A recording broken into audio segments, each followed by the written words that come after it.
সম্রাট শাহজাহানের ছেলের হুসেন শাহী আমলের সুরে মসজিদ দেখেন কতটাই সুন্দর, এত পুরানো হয়ে গেছে মসজিদের বয়স। কেউ বলছে 400 বছর, কেউ বলছে 800 বছর, যাই হোক না কেন মসজিদে দেখলে কিন্তু বোঝা যায় না যে মসজিদটি এত পুরনো একটি মসজিদ। মানে এত সুন্দর একটি মসজিদ, এখানে আপনার মানুষে আসে, বসে খাবার খায়, ঘুরতে আসে, তারা ভিডিও শ্যুট করে। তো এটি আপনার সম্রাট শাহজাহানের ছেলের মসজিদ, সে নির্মাণ করেছিল। তো বাইরে যেরকম দেখতে ঠিক ভিতরে আরও সুন্দর দেখতে। এটি আপনার চারপাশের এরিয়া। সো নেক্সট আরেকটা ভিডিও আছে, তো নেক্সট ভিডিওতে আমি আপনাদেরকে দেখাবো। এটা হচ্ছে আপনার দিনাজপুর অবস্থিত এই মসজিদটি। তো ভিতরে এখন প্রবেশ করলে দেখেন মানে ভিতরে আরও কত সুন্দর। ভিতরে একজন হুজুর কোরআন তিলাওয়াত করতেছে, মাশাআল্লাহ। ভিতরে ঢুকলে বোঝা যায় না যে এটি এত মানে পুরানো মসজিদ। আল্লাহর ঘর আল্লাহ নিজেই টিকিয়ে রাখে।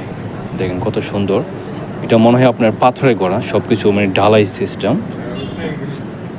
এই যে মসজিদটি, তো মসজিদটি দেখতে থাকুন আর ভিডিওটি অবশ্যই শেয়ার করতে ভুলবেন না। আর আমার এই ইসলামিক চ্যানেলটা সাবস্ক্রাইব করে বেল আইকনটি অন করে দেবেন। সবাই একটু সাপোর্ট করবেন আমার এই ইসলামিক চ্যানেলটাকে। এই হলো মসজিদের ভিতরে, মাশাআল্লাহ।